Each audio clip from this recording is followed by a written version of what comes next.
Okay, I'm going to, I guess in order to make this work,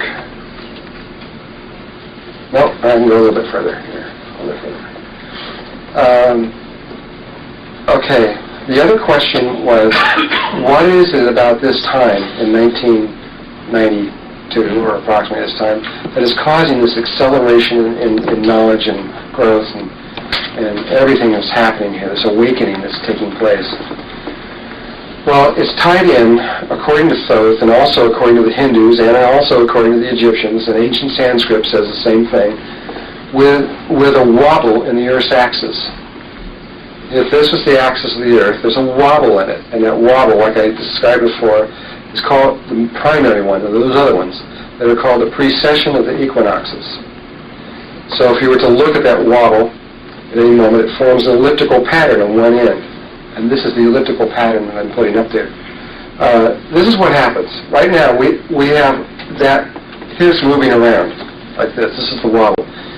Freeze it at any one moment. Okay, it's frozen now. And that angle, if it was for 1992, would be approximately 23 degrees. Our sun is over here. We move like this around the sun. So as we move around the sun, the angle to the Earth facing the sun changes, and so the light strikes the Earth differently, and you get your 4 different seasons depending on where you are. But slowly, this angle will keep changing. And so over time, as this moves around the sun, we get a different pattern. And slowly, this point aims to all 12 of the different constellations as it goes around over one time, over 26,000 years. The actual angle itself rocks back and forth over approximately, I think it's a 40,000 year cycle. And it goes from about 23 something to about 26 and a half or something degrees. So you got another angle in there. Then inside that you got another little wobble. So as this one's going around like that, you got another little, it's really doing a thing like this, which is about every 14 years. And then inside of that one you got another little tiny one that does it every 14 months. And I think they've now discovered a new one that they're all talking about and they're all excited about, where there's another wobble inside of all these other wobbles. And it's just the influences of all the gravitational fields. They're all over, at least probably that's what it is.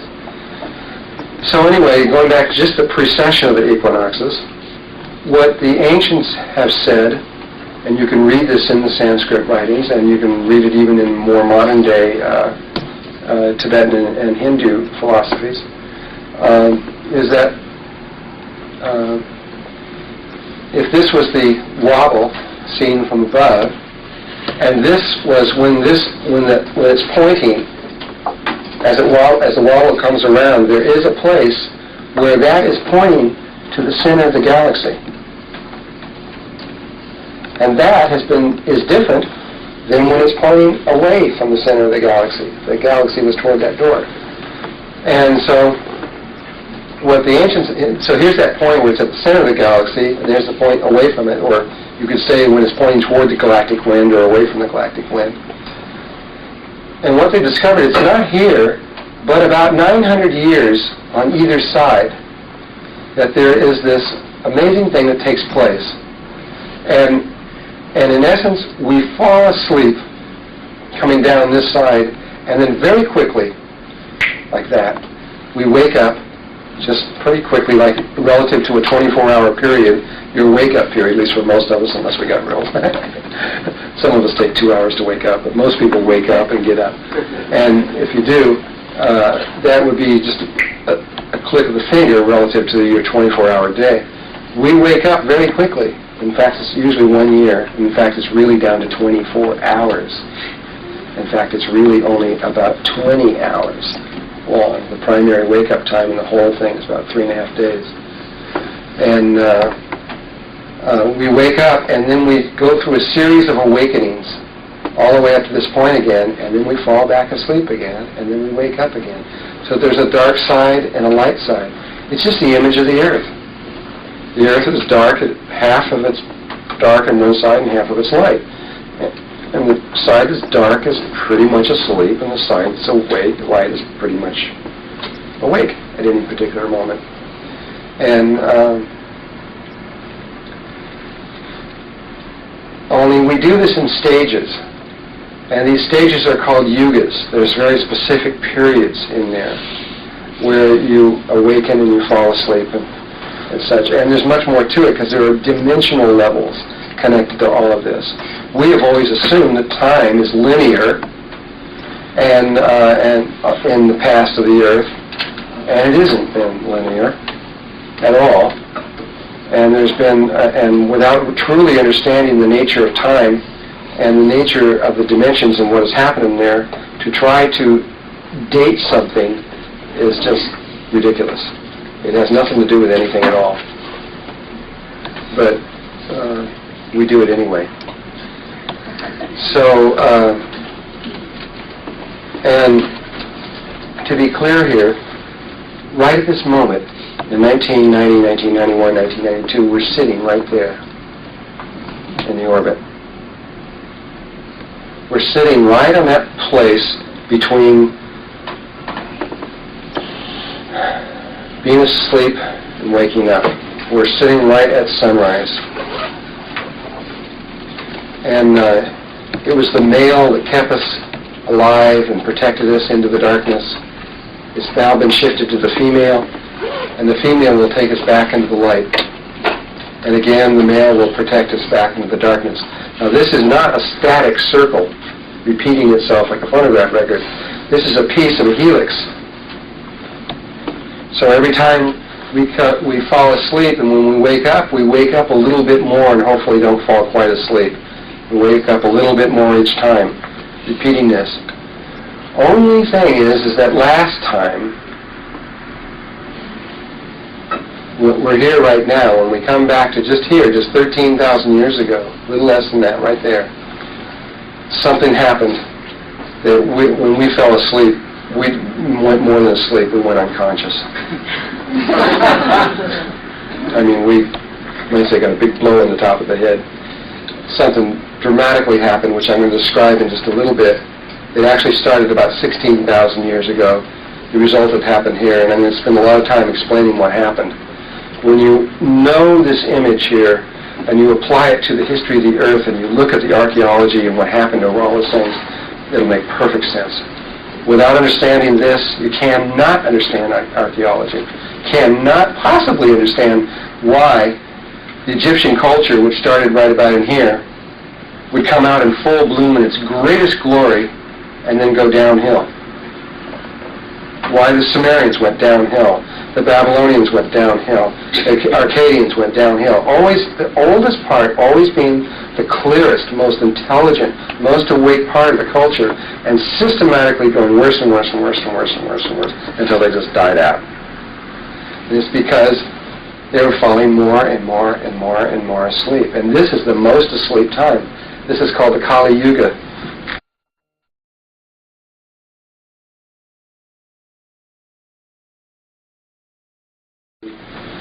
These are the yugas, Hindu philosophy. This part of the yuga is called the Sattva. There's the descending and ascending in yugas. This is the Sattva, the Treta, the Dwapara, and the Kali Yuga. And then you got a descent and the ascending Kali, Dwapara, Treta, and Sattva Yuga. And this is the Kali Yuga down here. It's about roughly a couple thousand years or long. They put them at different lengths of time. There was a period in here that we just came out of just 900 years ago where we were just sound asleep and snoring.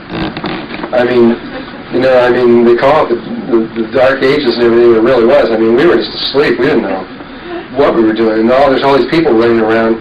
All the books and everything that were written during that time, they were written by people who weren't awake.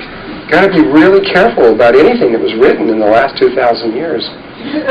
And there was a lot of secrecy that was done. They knew that the people that were kind of awake knew that we weren't in position yet for us to wake up.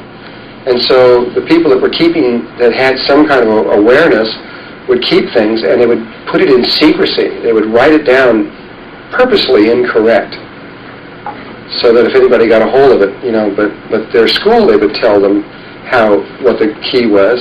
But then those books survived, and then we read these books, And we think, well, this must be how it is, when it was a lie to begin with. Or they didn't even understand what the heck they was. Somebody was talking about the yugas. A lot of people, especially the Hindus, put some of these yugas at 100,000, 150,000, 200,000 years, when they're talking about a cycle that's only 26,000 years long. And they didn't know that. They didn't even understand what the patterns were that were underneath it.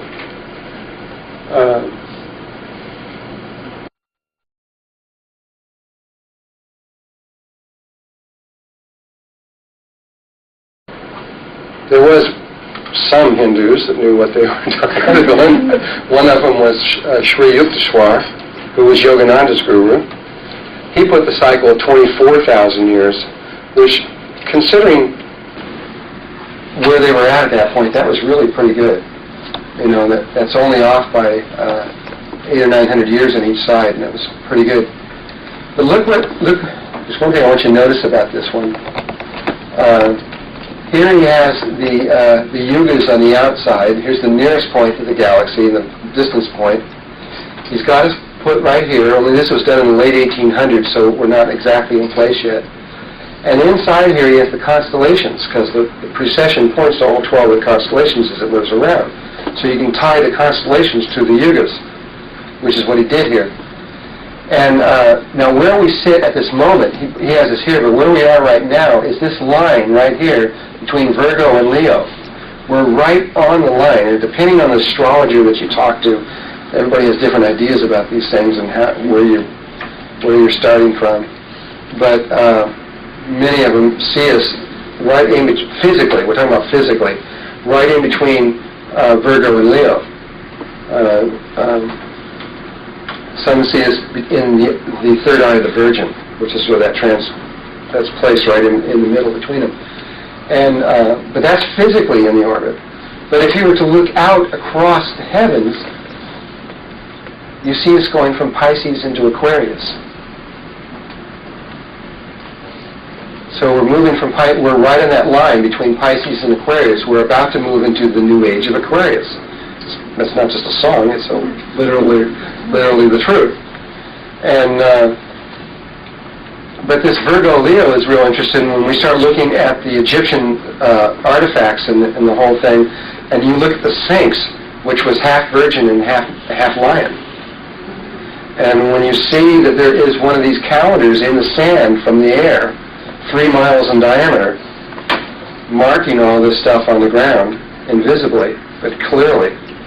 And when you calculate all that back and you put all the thing, we're going to do this a little bit later, and where are the Sphinx physically sitting on there, right in between Virgo and Leo. And the Sphinx originally was a female, though many people think now it's a male, because for a while they changed it and they put a beard on it. If the beard fell off, but they changed the outer look of the face to look more like a male, but originally, according to all the ancient writings, that was a female and a lion.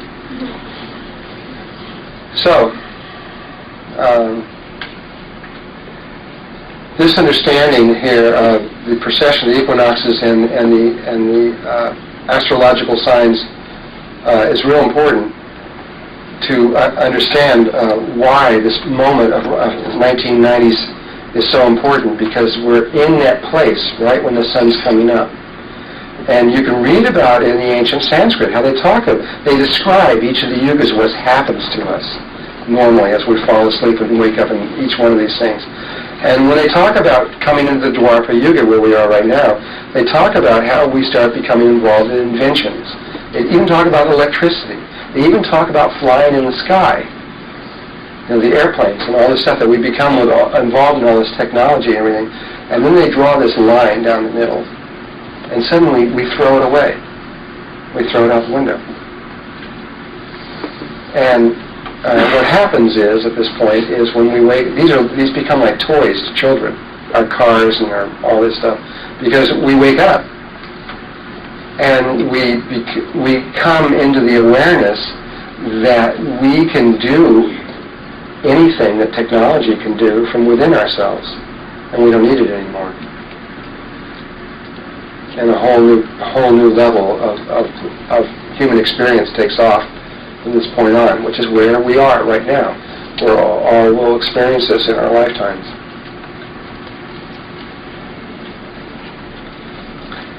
Okay, I think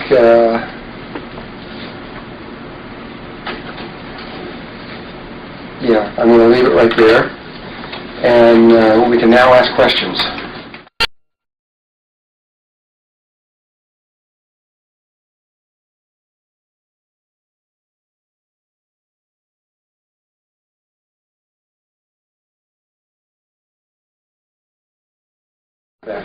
Okay.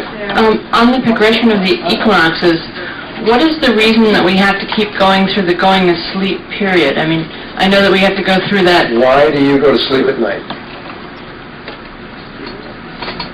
I guess to reconnect with that other part of the part. It seems to be part of us that we need to like when we're reaching out into something into the unknown. It's like we could stay there for a while. We can get to this highest point, and part of us feels like we need to go back and rest and recuperate and then climb the mountain again and keep going up. And so we do it in this spiral. Even the informational spiral that creates your bodies and everything is a helical pattern, the DNA and the RNA. And so this circular pattern seems to be something that we desire to do. Now, maybe we don't have to do it that way. Maybe we can just go right up there. I don't know. Actually, that's what I was asking, was whether at this point, given the shift that's occurred, do we still need to repeat that? Well, normally, you keep repeating that 100 million times just to go around the galaxy one time, just to get a basic pattern of what it's all about, and which is a long time. But we may just take the shot right out of here right now. I don't know if we're going to do this. I will explain what's going on every level that I can understand, and you make your own decision. It looks like we are about to make some kind of incredible, enormous, awesome jump in awareness that it would be extremely accelerated evolutionary pattern. We're already in it. We're already right now at this very minute, moving so fast and you can't tell it. That's what's really funny. It's because we're inside the system. I mean, we can kind of feel it. We can look at how information's doubling and things like this, but we can't really feel it. We're like if we're inside of a car going down a highway, and we got, and we're in there, and we can't see out of it. Maybe we know we're moving, and we might think we're going 60 miles an hour, but maybe it's a really smooth road, and we may be really going 2,000 miles an hour. But how can you tell? I mean, well, you would know if you're going 2,000, I guess, because you'd be breaking the sound barrier and things. But I mean, if you were going 60 miles an hour, or say 400 miles an hour, you really couldn't tell the difference if you couldn't see anything relative outside that you're moving by or anything like that. And we're inside of this evolutionary system. We can't tell how fast we're really moving. We're moving really, really, really fast. But the speed up has only been going now for just about 21 years. And we've sort of been going faster and faster. The kinds of subjects that we're discussing here right now, do you think we could have done this 20 years ago? No way. And the kinds of things that we may start discussing in a year or two, we wouldn't even begin to talk about right now. So it's, we really are. We're just flying. It's flying all over the world. And we, the industrial white Anglo type people here, are really behind most of the world. But we think we're ahead of it in a lot of ways. The Aboriginals, the natives, the Native Americans, and the native peoples of the world are way ahead of us in this transition. They are more attuned to these kinds of changes, and they are well aware that it was taking place, and they're way into it, and they're way ahead of us. When Thoth was teaching, like I said, he could be in 233 places at a time. He was he said that almost everybody he was communicating with was native peoples around the world.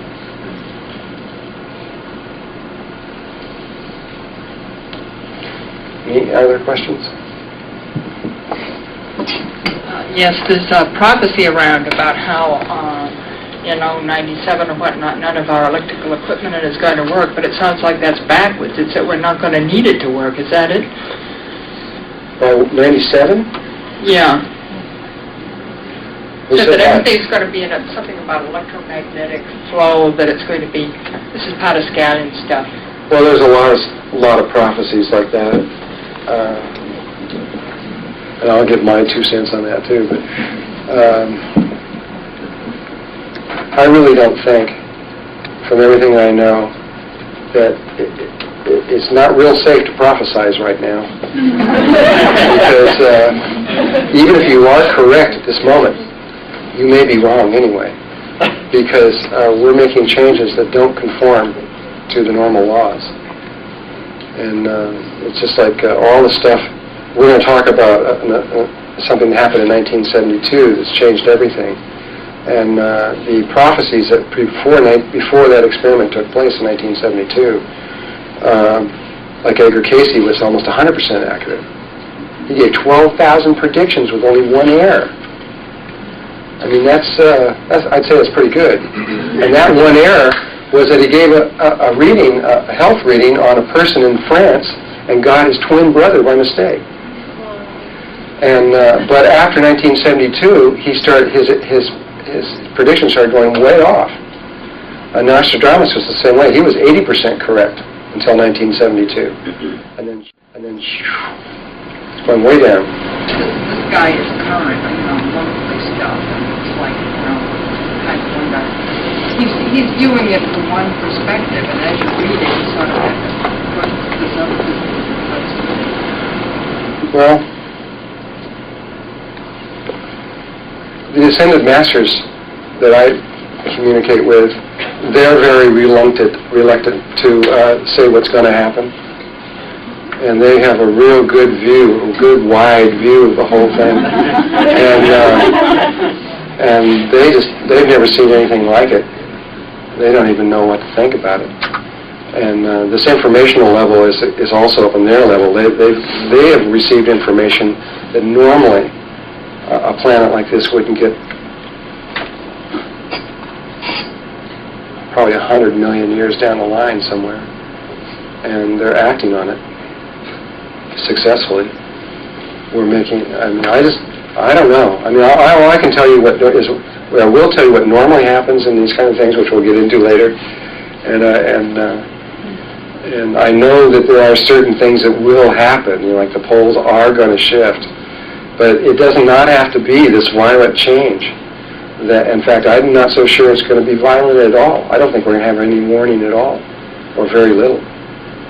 The kinds of things that normally happen, the kinds of things, maybe it will, but I don't think so. I'll tell you everything I know about that when the time is right. But when you use the word soon, there really isn't any time. Well, we do have an outer limit on all of this. We're going to hit that wall in the year 2012, late in that wall year. By January 2013, we can't be here anymore, and so that is our outer limit of time. And the original predictions, which I'm going to talk about, when they started the Christ consciousness geomancy of the planet, which was done about 13,000 years ago, the original calculations were that we would be completed with this by the winter of 1998. But those don't mean anything anymore. And we're in place right now as of this minute. The transition could take place tonight. Could take place. We could have no more than a 5 or 6 hour warning. And I'll tell you, this is a warning that once you know what it is, there's no doubt once it starts taking place. And that may be all the time you have. It really depends a lot on the people of the world and how much love we have for each other, and what our dreams are, We're in control right now. We're in a lot. We've eliminated most of the negative forces that have been controlling things. We've eliminated, at least temporarily, most of the extraterrestrial forces that have been controlling things. We have eliminated most of the governmental agencies that have been controlling things. And the people are in more power than they know, and that's part of the problem, is they don't know. They don't know that what they're thinking and feeling is literally creating the world at each moment right now. But I have to wait until we get a lot more information laid down before. That's going to make a lot of sense. I understood that the wall was between the 12th dimension and the 13th dimension, and you said that we have until the year 2012 before we hit that wall. We're going to hit the wall, yeah. So I thought we were going now into the 10th, 11th, and 12th octaves That's correct. of the 4th dimension. We're So going to make the first step is to get into this relative to what this very dense body that we're in right now. We're going to convert into energy. And we will still have atoms, just like we do now, only they'll be fourth dimensional atoms. They'll be different than the atoms that we have here. They have a different configuration. But their atomic bondings are at phenomenal lengths rather than in close. And so we will convert most of the mass of this body into energy, and the atoms will be linked by tremendous distances. But when you look at your body, it'll look the same, except the colors coming off it will be different. It'll feel solid and everything. But if you were to walk through that wall, you just walk right through it. Like it's not even there. If your hand went like this, you'd go right through it, because you would be in a different density than this. And you wouldn't be visible in this room except to certain people. If somebody could tune to that level, then they could see you. If they couldn't tune to that, you'd be invisible to them. And so, what was the... So that's the first step to the 10th, 11th, and 12th. Oh, well, the thing is we're going to... the 10th and 11th, 12th overtone is sort of a transition place between having a physical body and having no body. Go into very specific body forms that God has created that would be considered light bodies compared to what we are now. They have physical form and shape, and they have brains and all these kinds of things, but they are, like I said, almost pure energy. And we need to go into that step first. And we go through metamorphosis. We literally grow into these new kinds of bodies. We come out on the other side as a baby. And this is called a baby over there. And we grow from here very rapidly. What takes 21 years or so for us to become an adult here takes about 2 years there.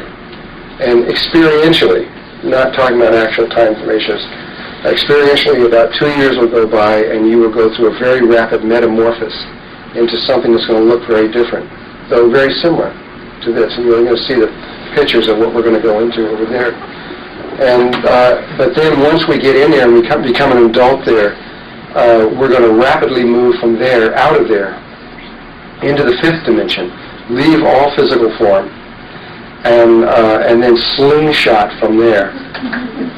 Through a whole series of dimensional levels, which it's beyond my imagination how that's going to be. And that's the part that the Ascended Masters are guessing about. No, they're guessing at just about everything.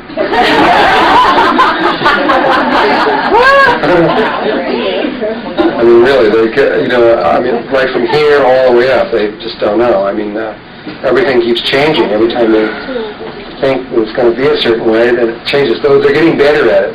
They're beginning to understand. See, they were thrown off by the speed. That's the thing. It's not the pattern so much. It's the speed at which the evolution is taking place. So if we were thrown, if we were able to slingshot all the way to, let's say, the 12th dimension, would that disallow or perhaps obviate the need for the precession of the equinoxes as far as our participation in falling asleep and waking up? We're going to be out of this level of earthly consciousness or awareness very quickly. I don't know when. I don't think it's even if I did know the moment, I wouldn't tell you, because it's not healthy to know. That's like knowing when you're going to die. You know, I mean, it doesn't help you at all. You're better not to know. And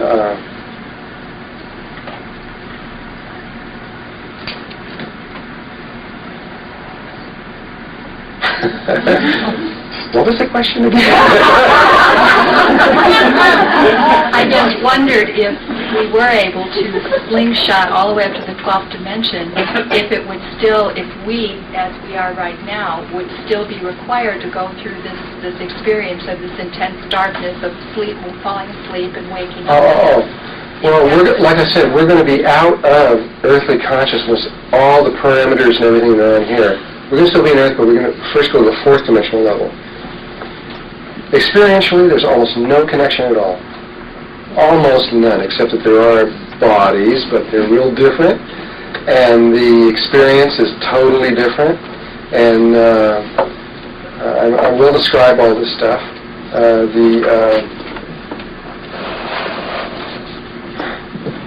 It's just a different, totally different way of being. And we're not going to stay there very long. We're going to move into something that is really, really, really different. And we're not even going to stay there very long. So all we can really talk about is this one step of just kind of moving from here over to this next step where we still have bodies, but they're... I have another question to try to clarify about the yugas. And is that an entirely different thing? This is a historical thing that we go through these cycles of waking up and falling asleep, right? Now this has been going on forever. And in this dimension it's been going on forever, and this change into the next dimension is something different, or? Well, the Earth has a three-dimensional aspect. We do shift as we come to this place. We normally what happens, what's been happening, the level that we were at, is when we reach this place right here at the nearest point, and we were coming over here to let's see, if we were physically where we are right now, between here, at that place, that would be the place where we were at our highest level of consciousness that we could attain. And then, we were reaching about the 12th overtone of the 6th dimension. And then we would drop down, but where we would drop down to is to Christ consciousness, to one of the overtones of the 4th dimension. That's as low as we would get. And so when you say we were asleep, we were like really awake compared to where we are now. And then when we come to the waking place up, we would go into the 5th dimension and begin this light process back up again. And so our sleep period was vastly more expanded than what now. But something caused us to fall way down, to literally go unconscious. So you're saying that whatever happened 16,000 years ago is why this cycle is different? Yeah, we have a different cycle in here than anyone before. Well, also, Solara, yeah. She said something about the helixes of the thing you described about the Sirius and the way that moves in a helix, and that somehow it's going to cross over into another orbit or something, and that's why this is a big change. We are going to change orbits. That we're going to cross into the next place. We're going to actually go into a closer orbit. Square dance out of it or something. Though none of that's going to make any difference because we're not going to really be here anyway, so it's not going to really make a big difference. At least I don't think so. And when they set up the whole system and turned it on and threw the big switches and got the whole thing going, they had this incredible static running through the systems.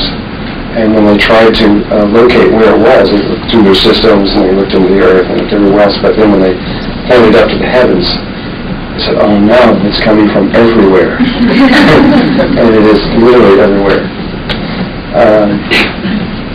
And the reason it's 7.2, you can communicate that from a quantum mechanic point of view. Now, let me just say one more thing here. I'm going to get sometimes maybe speaking over some of your heads. Don't worry about it. Just watch the stuff like a movie. Take in what you can take in, and don't worry that you're not getting something, because you're getting whatever you need.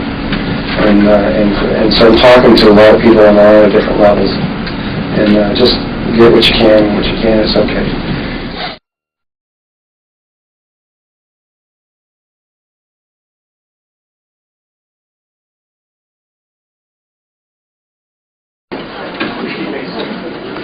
So another thing that happens at the two poles, where the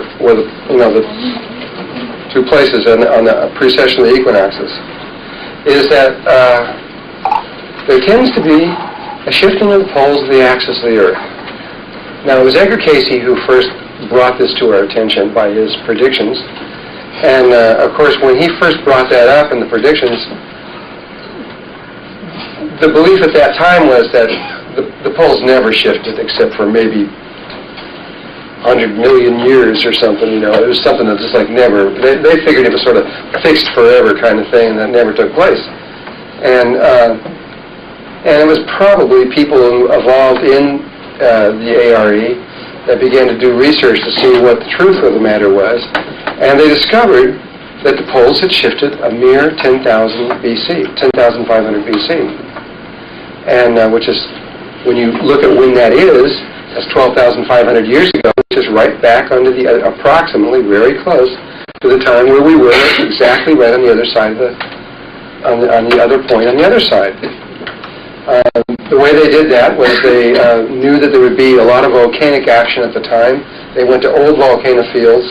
There is lava tends to turn hard before, or iron pilings in the lava turn hard before the lava solidifies, and they are perfect spheres, so they line up to the magnetic field, and then the lava solidifies, and so you can see the magnetic lines where all you can tell is where the magnetic pole was rather than the actual pole, which are usually relatively close together. And so they went to 3 of these old lava fields and crossed them over, and then they could pinpoint where the magnetic North Pole was. And then they can carbon date those things, so that's the procedure. There's better procedures now. Radiocarbon dating was the best one they had at the time. And they were able to get it to this time of about 10,500 BC. But where did this cross over? Almost dead center in Hawaii.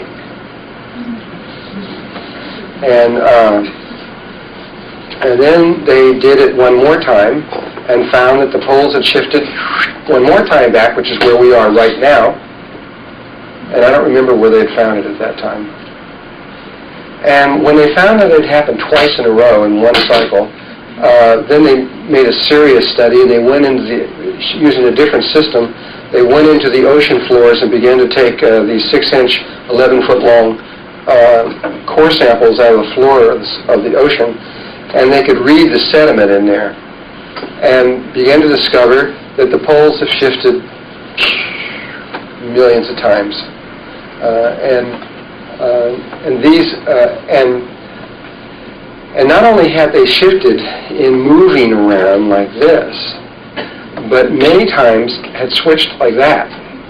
North became the south, and south became the north. North became the south. The polarity actually shifted. And this is out of the Geographical Society of America, where they have gone back for hundreds of millions of years and discovered, this is the oldest time here, that for a long time the North Pole remained the North Pole. And then one day it switched. In less than 20 hours, just like that. Just one day it switched. And then it stayed that way for a few thousands of years, and then switched again. And then there was this pattern of switching back and forth, but as you could see, here was all north, and now there's a long period of it where it was primarily south with little pieces in the middle. And then as we get more and more to present day time, and we're talking about long periods of time here, it keeps switching back and forth, back and forth, back and forth. That's not talking about meandering, that's talking about actual doing this kind of thing as well as meandering. And so they began to realize that there's been a lot of activity in this pole thing. And then there's books out there like by John White, for example, right now, which is called Pole Shift, another ARE person who has researched just about everything on the planet about that, going into all the theories of John Brown and all kinds of other people. And the more you realize and you start gathering up the data on this subject, it's rather remarkable what's been going on the planet. That's happened a lot of times. And what they've discovered is that when it does happen, it is just like that. In less than one day. Wham. And many things have been written about the triggers that cause this. What is the trigger that makes this happen? The John Brown theories and other people that are associated with him and everything think that it is the South Pole or one of the poles. The ice forms off-center, which is what's happening right now at the South Pole. The ice cap is off-center, and if that mass keeps building up, which is building up right now and has been at a phenomenal rate, it's about 2.5 or 3 miles, I don't know what it is, deep, and it's building up just phenomenally off-center. Well, just like any physical object, if you put a weight on a spinning object off-center enough, it's going to find a new center at some point. And they believe that's what it is, that the poles will build up to a certain degree, and that'll happen. The real interesting thing that's happening today at this very minute in the South Pole is a huge, and the satellites there's a lot of people concerned right now. Not only is this mass built up off-center and is huge and is immense, but there's a volcano going on underneath it right now. And it's glowing. They can see from the satellite space, and these huge rivers are spurting out from underneath, melting the ice underneath the cap. If that cap breaks loose, they calculate it'll move at 1,700 miles an hour toward the equator. So if you can imagine something the size of a continent moving 1,700 miles an hour toward the equator, if your imagination can handle that one, you can imagine what that would do to life on this planet. It would not quite be the same after that. That is one of the theories. They've now discovered another one, though, another trigger that could happen that they never dreamed of before, and that is a certain distance down into the Earth, there's a certain kind of rock in there, and the rock is held together electronically. And they've been able to duplicate this in labs, where if the poles did, if the electronic nature of the magnetic field were to stop, and we have the magnetic field of the Earth has been reducing dramatically over the last 500 years, getting weaker and weaker and weaker and weaker and weaker and weaker. If it did come to a place where that stopped for even a second, this rock turns to liquid, like oil, rather than solid. And so we have a solid shell with a solid shell in the middle with oil in the middle. And the outer surface could move at phenomenal speeds. And they've been able to duplicate this in there, and they said, holy cow, we're just sitting on a time bomb. I mean, if the electrical nature of the planet were to change real fast in some way, that could also be one of the triggering mechanisms. And so it's real interesting. And you can see where there are huge depressions in the Earth, like in Hudson Bay, and there's some serious other places where they believe that one of the poles was there with this big ice cap that pushed the pressure of the Earth in, because this ice is heavy. You know how pick up a bucket of ice, imagine it being 2-3 miles deep. It's extremely heavy. And in just a moment, we're going to look at the John Hamaker theories of the greenhouse effect, and you can see how that also affects other things in us. So anyway, at the time that these things take place, we usually have accompanied with a dimensional or a consciousness change. We have a very rapid change in the geography of the planet. And these changes, to show you how fast they are, when you go up into Siberia and you look into what happened in the very, very last one, it's been carbon dated to 13,000 years ago, you find animals and trees and humans and all these things ripped apart, torn and thrown and slammed together, and then frozen at some unbelievable speed. They don't know. They've got all these theories on how this could possibly take place, which are pretty exciting. Where these gases go up in the air and come back down at amazing winds at hundreds of miles an hour, 500, 600, 700 miles an hour, and freeze things up all real fast. A lot of it they don't really know. They're guessing, you know. But all they know is they look at the evidence, and here's the stuff. They found bison that are tropical animals with tropical food in their stomachs and in their mouths that were walking around in a very hot place, about 120 or 30 above ground, and then frozen solid right in their tracks, you know. And there are 212 different kinds of ice structure. As you get colder and colder and colder, the ice patterns will compact into deeper and deeper freezing patterns. And of course, the quicker and the deeper you can get something frozen, the longer it's going to last. This bison meat is still edible 13,000 years later. You can eat it. It's still good. People have done it. I ate 13,000-year-old bison.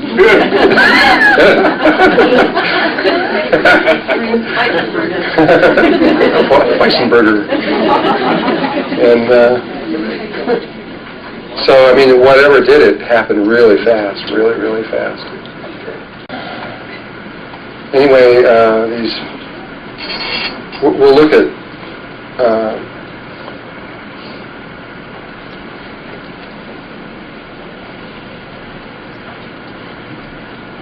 I don't know what I was going to say about it. Well, the greenhouse effect, we haven't got to all that stuff yet. But simply to say that there is these incredible changes that take place around this time. Usually, according to Thoth, the degree that the poles shift will be in direct relationship to how much the consciousness changes, positive or negative. That the orbital pattern and its relationship to the sun, the angle to the sun, is directly tied to awareness of the planet. I could really get into that on some of the stuff they said, but it was a lot. The Great Pyramids had a lot to do with that. The reason the orbit that we're in right now was calculated and we were purposely put into this orbit that we're in right now, 365 and a quarter days, so that we would be where we are right now, because they knew that angle would produce the level that we're at. They knew it in advance. But the last time the poles were in Hawaii, it shifted this way. It shifted like 90 degrees almost. It's a big change, because usually the changes are just a little bit. They're just a tiny bit. They're not these things like this. This is just a polarity. This is like a male-female type thing change. This is...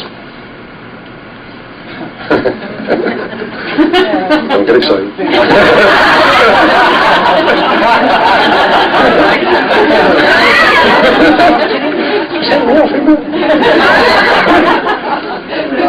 So it's just usually they're just a little tiny bit.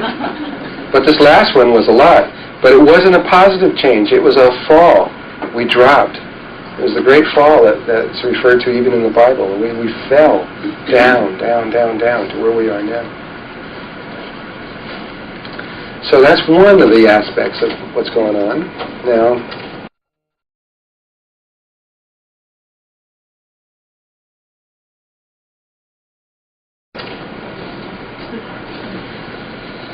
there's another thing. And this does not usually happen in our case, because we would normally be where we're trying to get to. We would normally be in Christ consciousness, which is the lowest level that we get to. And we would not have the kinds of problems on our earth that we're now having. However, because we fell and we had to move back up, and we're in this disharmonic consciousness that we're in, our earth is being threatened because of our level of awareness. And I want to talk about this threat to us for a little bit. I don't want to talk about it for the purpose of creating fear in us, because there really is no problem, though it looks like a big one. And And the more you know about it, and the more you study it, and the more you get involved in it, the problem looks bigger and bigger and bigger, and looks insolvable. Our governments really don't know what to do right now. They don't really see an answer to anything. There's I don't know how many scenarios going on right now, and if any one of these scenarios falls apart, all life on the planet dies. And they're all about ready to fall apart. It's just a matter, if you put your money on there, to say which one's going to go first. I mean, it's hard to say. And yet, I say to you, there's no problem. Which seems sort of inconsistent. Well, we'll talk about the problem, what looks like a problem first, and then as you study this more, you'll see there's really no problem here. But it looks pretty hopeless. For a long time, we were not aware of the situation. Meaning we, on a daily basis down here, the governments became aware of it first. The secret governments became aware first, and then the outer governments became aware second, and then they didn't tell us for a long time, though they knew a lot of the problems that were being developed, because they couldn't stop them, because if they did, it would cause another kind of problem called financial. And that's still the main reason why they're not stopping a lot of the things. They're not trying to kill us. We have chosen a lifestyle that ultimately will end up killing all of us if we don't change it. And yet no one knows how to stop it. They finally decided recently, and I mean really recently, this is Time Magazine, January 1989. It was really only about 1988 that the secret governments of the world, not governments, secret government of the world, elected to allow the information that was of the problem to go out, and only because of an enlightening process that took part on their part. Because they thought, as I'll explain later, the secret government thought that they had it made and didn't really care what happened to us, and now they find out that they are intimately tied to us no matter what they do. And so their attitude has changed dramatically. But these things I'm throwing out like this, I will come back and clarify more later. But so in 1988, they began to allow the information of the problem, the big environmental problem, to come out. The hippies in the 60s were talking about it, and everybody just, nah, those guys don't know what they're talking about. And in the 70s, they kept talking about it, and everybody says no. It didn't take them. It took 20 years before it was finally allowed to be released. And when the governments finally said, okay, do it, they couldn't just, everybody would just quit their jobs and go screaming through the streets. So they had to tell you little bits at a time. And they've been telling you little bits at a time, slowly letting you know the truth about your situation. And we are like a cancer patient that has a month left, and we're now being told that we've got a month left. Only they're first telling us, oh, you got a few years, and we're going to keep cutting it down in time, less and less. I'm not saying we have a month left on Earth here. I mean, as an analogy. I got to be real careful what I say. I've realized that people take things literally sometimes.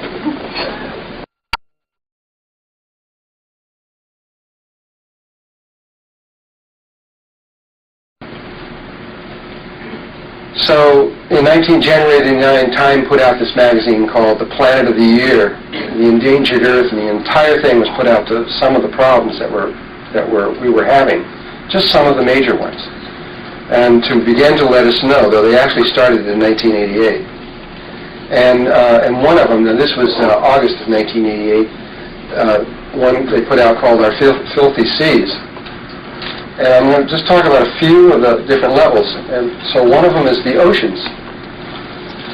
And to begin with, there was a book written by Jacques Cousteau. You all know who he is, right? And he wrote this book maybe 12 years ago, and he said something in there that nobody believed. They just simply didn't believe it. He said that the Mediterranean Sea would be a dead body with no life in it at all by the end of 1990. And that Atlantic Ocean would be a dead body with not a thing in it by the year 2000. And they just went, what? Nah, no way, impossible.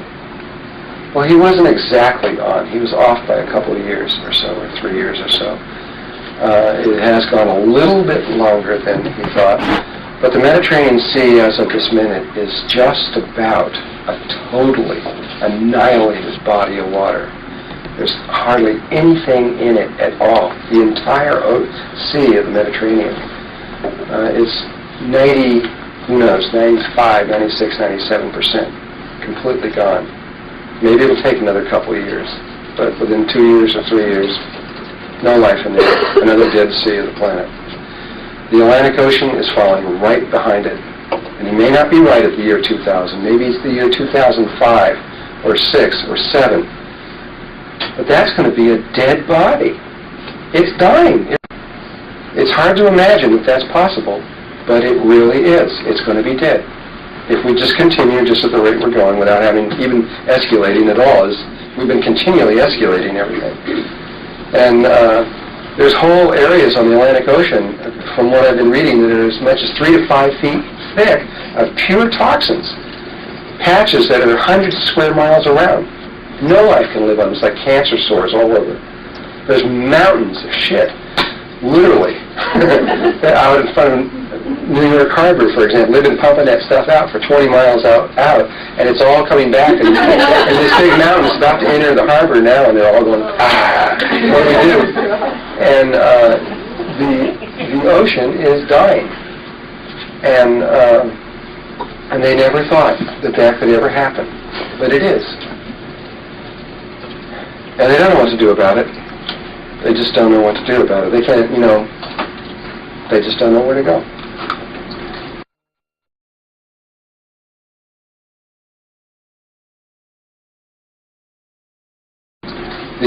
This is the Pacific Ocean, which he did not talk about, which is a much bigger body of water and would probably take much longer for it to do. But the same signs, the beginning signs that were happening in the Atlantic a long time ago, are happening there. These red tides are sweeping throughout the Pacific, and nothing can live in or under that. That takes all the oxygen out, so when a fish swims in there's no oxygen in the water, and they die. And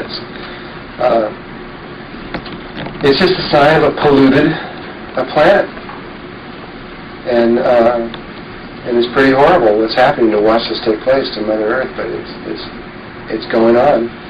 And these oil wrecks that keep happening, they just keep right on going, but we just keep right on sending them. We're not going to stop our cars. We're totally addicted to this technology. We can't stop. And we'll go right to the end, right to the very end, until we all drop dead, and we'll be in our cars dropping dead. And I'll be with them, I'm sure. We're all addicted to this stuff. And well, the oceans are the bottom of the food chain. The plankton are there. Without the plankton, we can't live. We can go maybe a few more years, but it's all over. We can't live without our oceans. You may think you can stay up here and just keep right on going, but you can't. We'll die without those things. And that's a sure bet.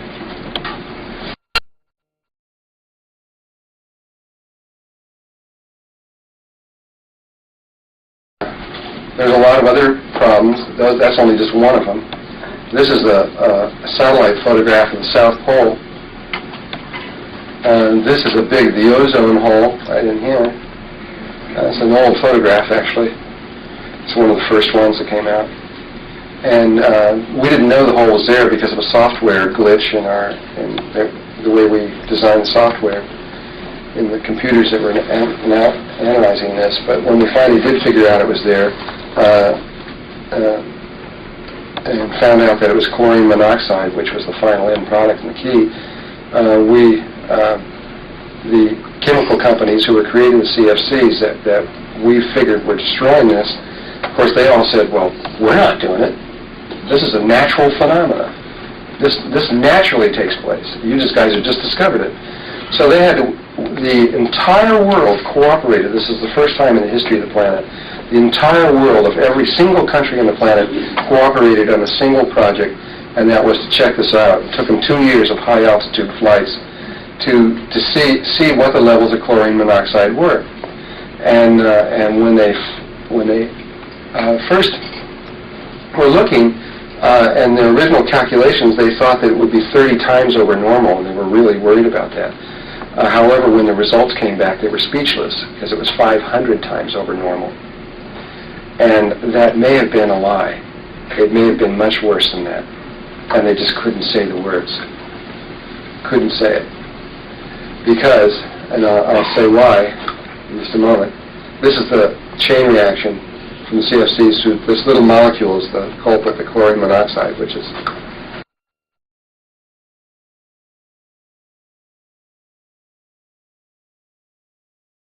this is just last year.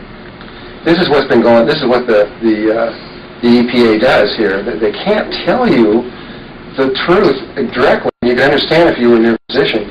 And so they tell you that they'll let out, oh, it's worse than we thought. It's 10 times worse. I mean, that's in one statement, and a few months later, oh, it's worse than we thought. It's 10 times worse. You got to keep adding these 10 times up each time, you know. Keeps getting up. Here's this one, for example. The fatality rate will be 21 times what the EPA had earlier forecast. 2 weeks later, oh, I don't have that slide anymore, I forgot. 2 weeks later, they came up and they said a little thing. Their earlier forecast of 3 weeks later, it's double that. Well, that went from 21 times to 42 times. That's an enormous jump. And in words, it just kind of goes right over us. And they can just keep right on doing it. Who knows what the real situation is? We now know that there's a hole in the North Pole, there's one at the South Pole, that the rest of the thing is Swiss cheese. There was two people who, and I don't remember their names, and I'm going to have to get people to calculate, to figure out who these guys were. They wrote a book about 10, 12 years ago also, predicting that this would happen in the ozone. And it was a man and a wife team, predicting exactly everything that was going to occur. And then it started occurring just like they said. And of course, nobody thought that they were accurate until it started getting to the levels where people started getting afraid. People in the know, anyway. And then about 2 years ago, there was a TV program on where they brought in experts from all over the world, and all saying, well, what can we do when they all have all these ideas, how they're going to pump dust up into the atmosphere and various things to try to fix it. Of course, it's all experimental, and nobody knows any idea whether or not it'll work or not. And they finally got this man and wife team on the TV, and I sat there and watched it, and they said to them, well, you guys know more about this than anybody in the world because you were able to actually predict this and everything else like that. And the guy's real optimistic. He says, well, what can we do? And the guy, a part of the team says, I don't think there's anything we can do. I think it's just over. And, you know, I don't want to hear those kind of things. He says, well, what do you mean it's over? And he says, first of all, we can't get the entire world to cooperate, which is true. I mean, it's just like impossible. We had this meeting down in Rio, where we tried to get the whole world, and George Bush didn't even want to go, you know, and it was just all a farce because we didn't have any internal agreement with anyone. Money's more important than the planet is what the truth is, and jobs, this kind of thing, is more important. Though it is important. The money and the jobs are important, of course, but it's not going to do us any good if we all die. So I mean, somewhere a balance has to be found. And so anyway, they said, well, what do you mean we're in trouble here? And he said, well, supposing we got the whole world to cooperate today, everybody stopped. No more refrigerators, no more air conditioning, no more spray cans, and a lot of about, who knows, 40 or 50 other chemicals that do this. And we stop all of this stuff. He says, wouldn't do any good at all. The guy goes, what do you mean? He says, well, the spray can you sprayed yesterday, depending on the calculations and who you talk to, takes anywhere from 15 to 20 years to get up there. And we've been using more and more and more and more in more recent times. So this slowly rising cloud going up there, eating up the atmosphere, will continue to eat the atmosphere for 15 to 20 years, and at a faster and faster rate because it's denser and denser and denser in more modern times. What's eating the rate now up there now is what we did 15 or 20 years ago, which wasn't nearly what it is now. And he says, we won't even have an ozone in 10 years, so what difference does it make?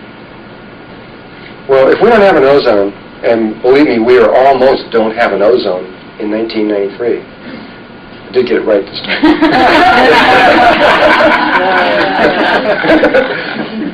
If we don't have an ozone, we're going to have real problems. They're very serious problems.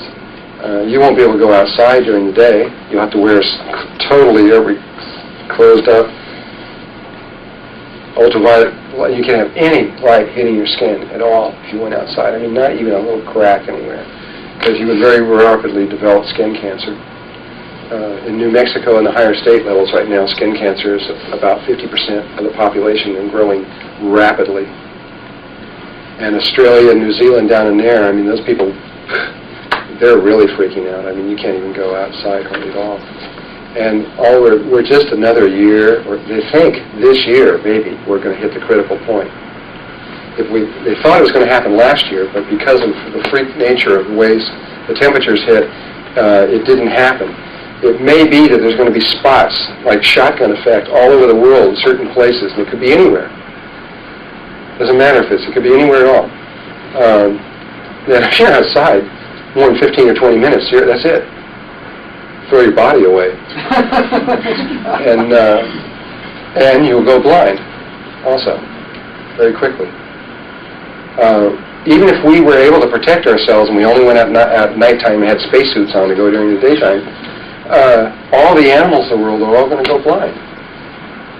It's inevitable. They're all going to go blind. All the animals are going to die. We can't live without our animals. And we're in it. We're in it now. We're going to be in it this year, I think, to where we're going to start feeling the effects of this. And by next year for sure, and each year after this, it's going to get worse and worse and worse and worse. So we're right now on the knife's edge of where the true effects of all this that's been going on is going to really start start being felt. And there are so many other things. I mean, you can just go on and on and on. And there's a lot of things you guys don't even know about. And there's a lot of them I don't know about. And I'm only going to mention 3 other ones, though. I know there's lots and lots and lots more. The other one that has received a lot of publication is the greenhouse effect.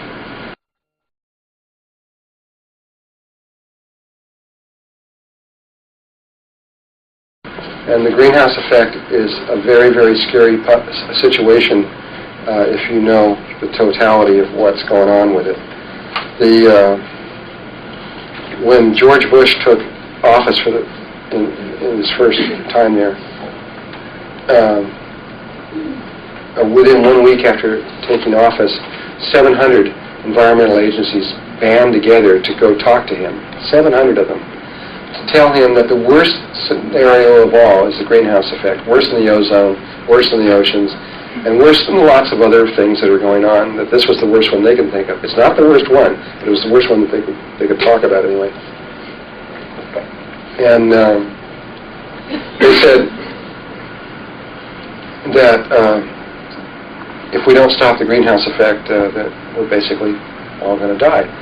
And this is when Gorbachev wanted to set up satellite stations to monitor all the environmental problems and everything, and they were all starting to talk about all this stuff, and then they just let it go again. They just dropped the ball and kept going for the jobs rather than for the environment. And but if you carefully read and study the greenhouse effect and what it means to you, you will definitely rather have the greenhouse effect go away than lose your job, because this heating up is not going to keep heating up. I believe, I have studied this pretty carefully, and so a lot of the people that I've worked with. Just look at the John Hamaker theories, and there's videos made on this, and study the evidence that he presents. And it's pretty powerful evidence. He's shown that you can go to lake beds and take samples out of the lake bed floors, and you can see, first of all, one thing undeniable. Ice ages have been moving in a sine wave effect over the Earth forever. They can look at the pollen count, that there are layers where there's pollen, and then there's long layers in these ancient lake beds where there's no pollen, no life, and then pollen, and then no life, and then pollen, and then no life, and that the time periods are that there's 90,000 years of ice on the Earth, followed by 10,000 years of warmth, followed by 90,000 years of ice, followed by 10,000 years of warmth. And until what he was able to distinguish from that was that the length of time, they couldn't distinguish for some reason until about a few weeks ago, the length of time that it took to go from the cold to the hot. They suspected, when he was making the theories, they didn't know, and they thought that that was a slow process. But they did know that the time that it goes from hot to cold, which is where we're at, that they were able to calculate very carefully from the data of these things, was 20 years long. The time it went from normal, warm, everyday life to solid ice, 50 below zero average on the planet, and ice building up rapidly from anywhere from a mile to 2 miles on the surface of the Earth above certain equators and certain places on the Earth, was 20 years long. And the John Hamaker people who have been studying this for a long time believe we are now about 16 years, 17 years into that 20-year cycle. They think it'll hit in the next 3 or 4 years. If it happens, what they say, the whole cycle is simply this. The whole thing ties then to one word: minerals. You wouldn't think minerals have anything to do with any of this stuff. But it depends on where you want. It's a cycle. It keeps repeating itself. So it depends on where you want to start in the cycle. Let's start in the part where the ice ages are receding. And so you've got total cloud cover over the entire planet. It's 50 below zero everywhere, or colder. But slowly, after 90,000 years, it starts warming up and the ice starts receding. This 1, 2, 3 mile thick ice thing, as it recedes, obviously crushes up all the rock that's underneath there and turns it into these little 3 and 4 micron size pieces of rock, which are called minerals, which get blown around the world with the winds and things that are going on. And so the Earth gets mineralized. And as it keeps warming up, the mineralization and the warmth, eventually the plant growth starts catching on, and it really takes off, which starts pulling 1 acre of average trees has 50,000 tons of carbon dioxide in it.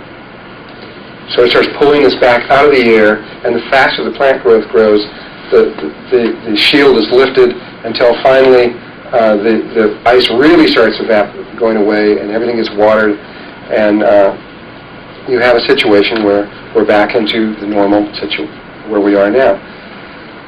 And then about 10,000 years down the line, the minerals run out. Just like if this plant, if you just keep watering it and watering it and watering it and watering it, and you don't put any minerals back in there, eventually it's going to die, because there's no, you go for so long and then it'll just do it. Well, because the mineralization basically happened at the same time all over the planet, the whole planet goes at once. And when the minerals run out, all the trees all over the planet starts getting weak, which is now happening, and I'm talking about one little place. All over the globe, this is happening. All the trees are getting weak. All the trees are getting sick, and because they're getting sick, the fires are beginning to burn, and we have these incredible fires that are all over the planet right now. China has got huge areas that are burning, and India and places all over the world, these enormous fires are burning. And this is just a natural process, but we are adding to it with our automobiles and all these kinds of things. We are just throwing fire, gasoline on fire and keeping it going even faster. What they now just discovered, just in the last few weeks, in fact, it was just announced in Discovery Magazine of this month, they just found out the time that it goes from cold to hot is 1 to 3 days long. Which is an interesting little fact. They first thought it was thousands of years. Now they discovered it's 1 to 3 days from the time that it goes from cold to hot. They still have not figured out what the heck the trigger is that causes that. The data has just come in. They know for sure. They just don't know why yet. It's probably associated with pole shift.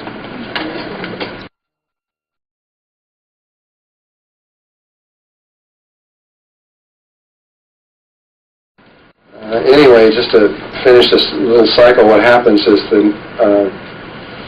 when the forest gets weak and they start burning and the greenhouse effect starts happening, the oceans start warming up, and the ocean water around the equator starts getting very hot, which is just what happened last year. This spot here in the ocean above Australia in here is the hottest recorded temperature in the history of our Earth. 86 degrees. 86 degrees in the ocean water there. This is last year. This is from the NASA reports. And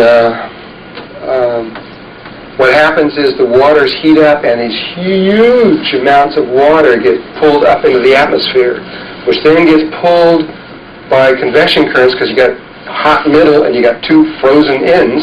The convection currents pull them over to the ends. And then all this water dumps on the two ends, the poles, and the poles build up faster. These incredible poles start building up, which they are. They're just building at this phenomenal rates right now, which crushes the Earth, which causes all these volcanoes to happen all over the planet, specifically at the 19.5 north and south latitudes, which we'll talk about later. And this is going on right now, like crazy. And then what happens is it just keeps going and keeps going and keeps going, and then one day, which they figure takes about 20 years of this process, the process of the water, the oceans heat up so much that the water's coming out so fast that the clouds just back over, and that's it. 90,000 years, sealed tight. What was suddenly getting warm goes to an average of 50 below zero, and you don't see the sky again for 90,000 years. And there are people who think we're just only a few years away from this, and they're serious. And so you can understand why they may be a little concerned about the greenhouse effect.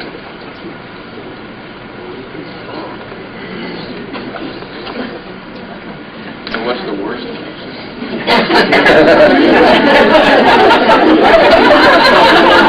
What's the worst? Well,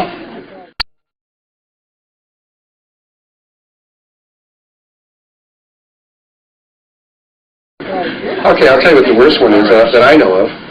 This one's not out there, but this is the work of Adam Trombley, and Adam Trombley has discovered that after having a great deal of research in this, that atomic bombs have an effect on our planet that we probably didn't know about. I mean, we used to blow up atomic bombs and have people watch them, right? They'd become an X-ray thing, you know, and then they'd drop dead a few years later. And we didn't know, and we used to blow up bombs and have the clouds drift over some of our Nevada cities, and they're all dying and dead. We did a lot of things that were wrong and out of stupidity.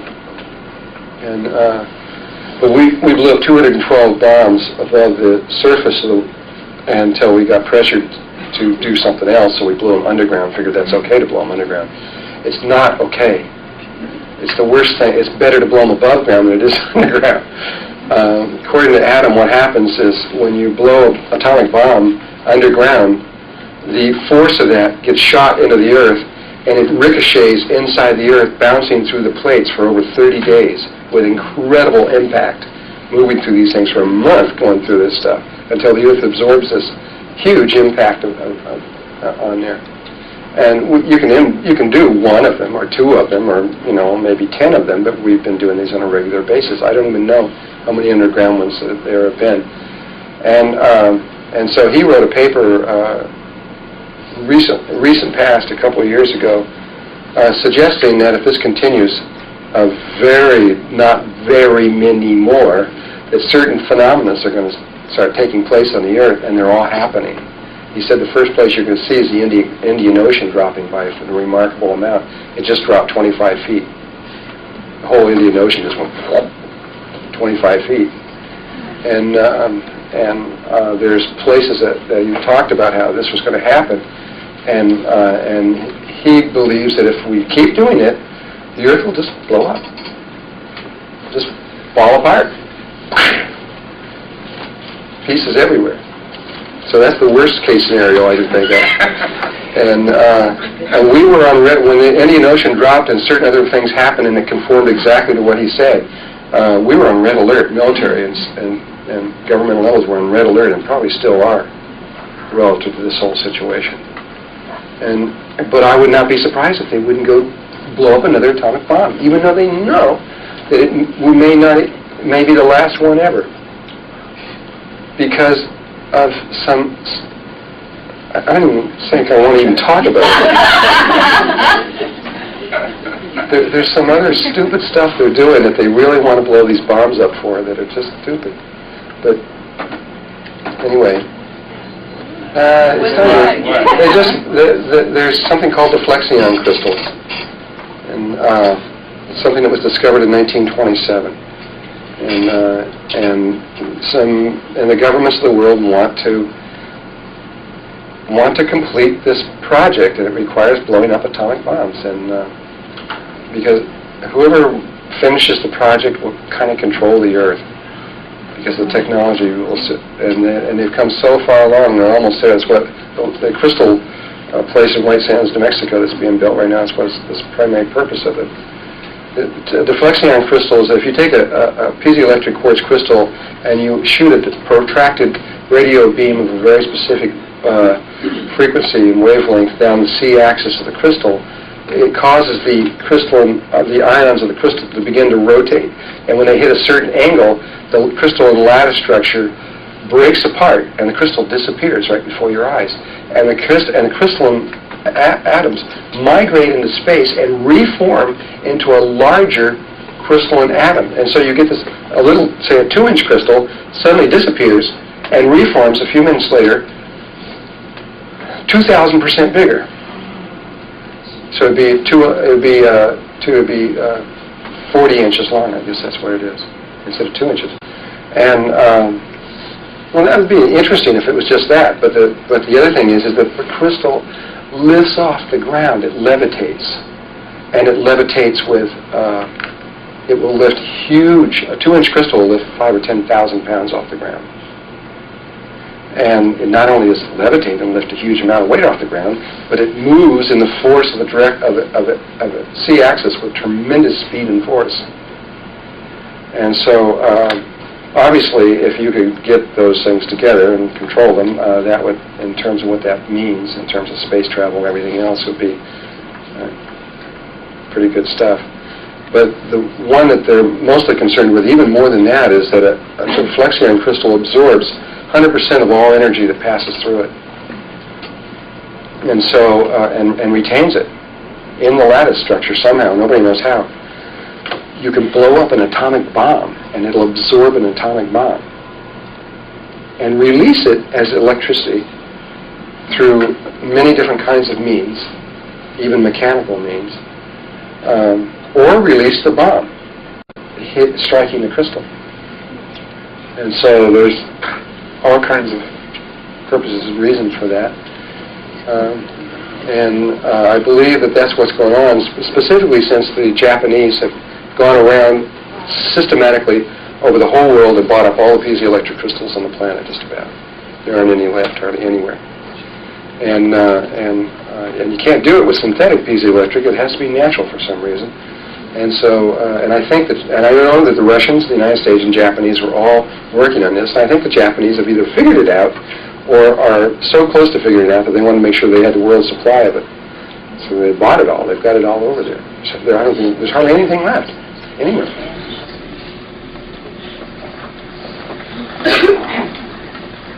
I'll just talk about one more. And then we'll get off this.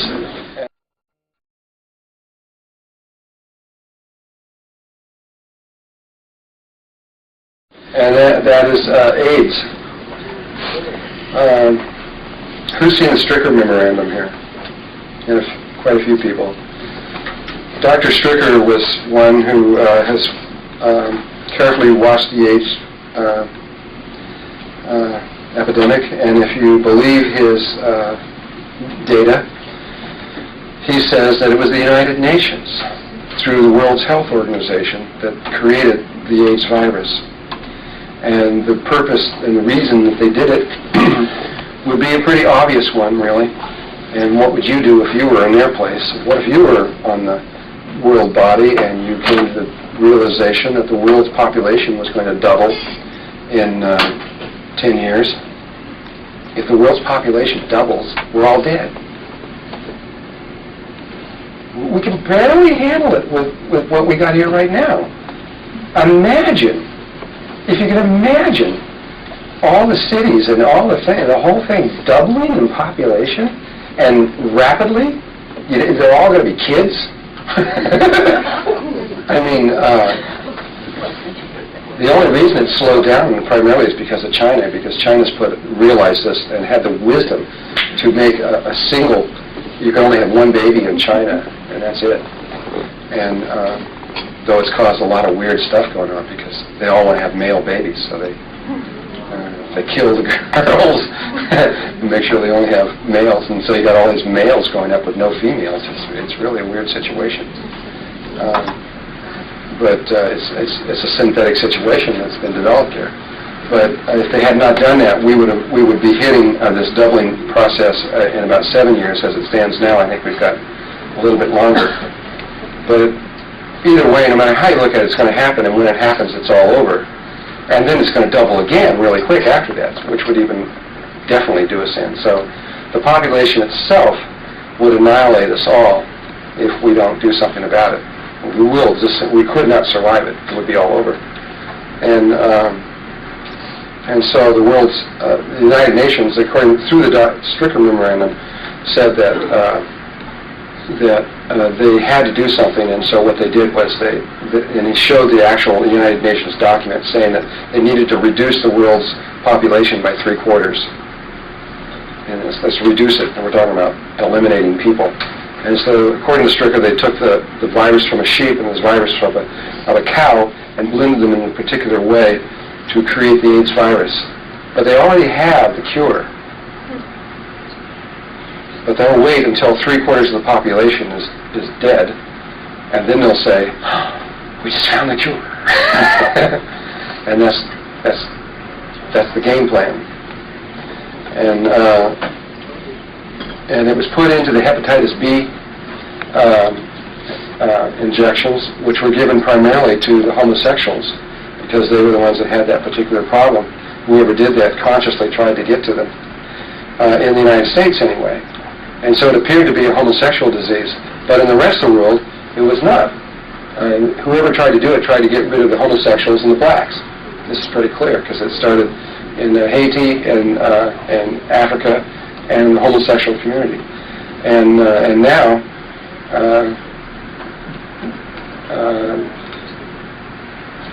it's not a homosexual disease. That's clear because all over the world except for here, it's almost equal amounts. And in the United States, it's rapidly becoming equal amount. The numbers responding back to it, it'll be an equal balance, males and females, within a few more years. This is what they calculate. It's already rapidly getting to that level. Yeah. Well, I don't think they're still doing that. I think they did that all at one time, pretty much. They don't have to do it anymore. But there's a cure for AIDS, though.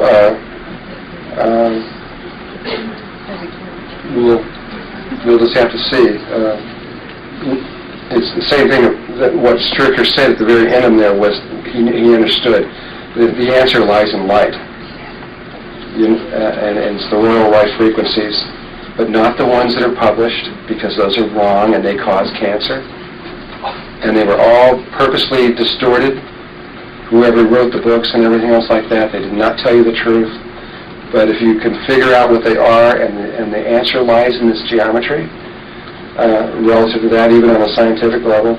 But what do we do, even if we find an answer? Then what do we do? What do we do about the population? So, I don't know.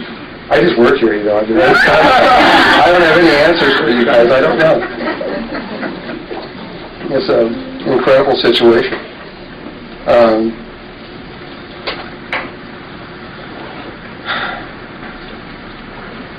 There's a tribe, and the one thing that a lot of the doctors have been very afraid of with AIDS and also with cancer and other diseases too, is that with cancer, before there ever even was AIDS, doctors had this little kind of scenario going on in their heads that they were a little never talked about too much to other people. But that was what would happen if cancer mutated and became airborne like a cold, which it could do.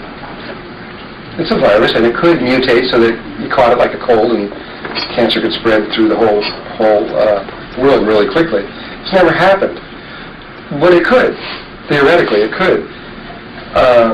But there aren't very many different kinds of cancer. But when you have AIDS, you've got 9,000 to the fourth power of different kinds of AIDS viruses, and every time someone gets AIDS, they get a brand new virus. Mathematically, it's inevitable. Absolutely inevitable. AIDS will become like a cold. Has to. And it probably has already happened, according to the World Health Organization. They're very concerned about it, if they are concerned about it. There's a tribe in Africa that was I guess it's been about a year and a half now. There's a tribe in Africa with 1,400 members, and they came into it. These are from little babies to old men, every kind of sexual thing you can think of in there. And every single one of them had AIDS, without exception. And they suspect strongly that it somehow became either waterborne or airborne or something, and that it's probably already taken place. And if that's the case, then it takes a few years for that to actually get going around the planet. But anyway, are you nervous?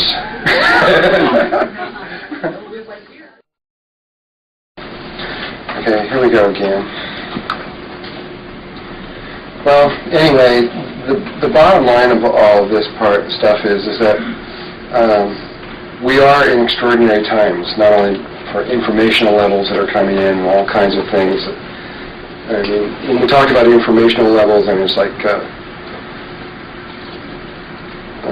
another one that you could see in extraordinary times is the spiritual level of information. Remember how secret all that information was?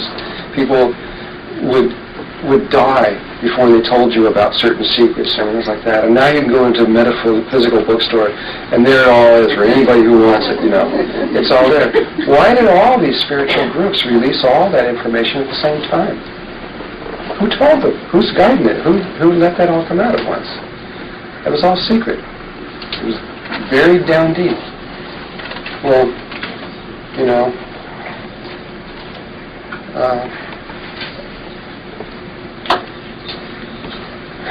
we're in a situation now where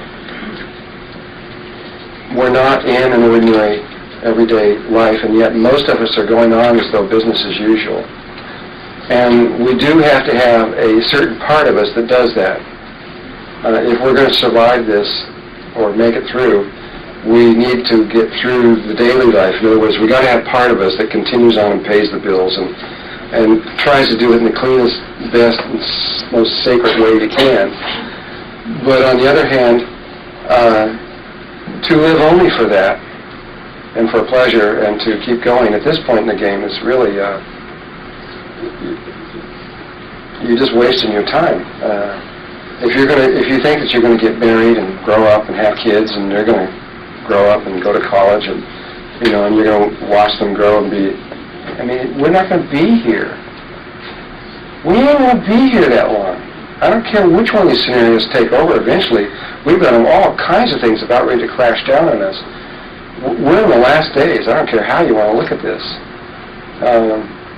Whether you want to look at the precession or any of these other subjects, we're in the final ends of this, and we need to, and yet this is a great gift to be here at this particular moment too, because we have the ability now to take this time to make certain changes within ourselves and to be able to make to make this transition out of this place into a place where that is clean and healthy and ready. The American Indians refer to it as going from the fourth to the fifth world. They call it the day of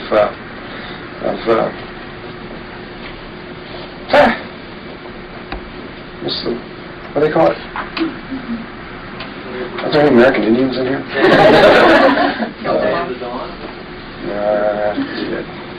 Anyway, day of purification, right. But they speak about where we would go from the fourth to the fifth world. Now, there's no difference between their theories of the fourth and fifth world and the Melchizedek's ones, the third and the fourth dimension. They just count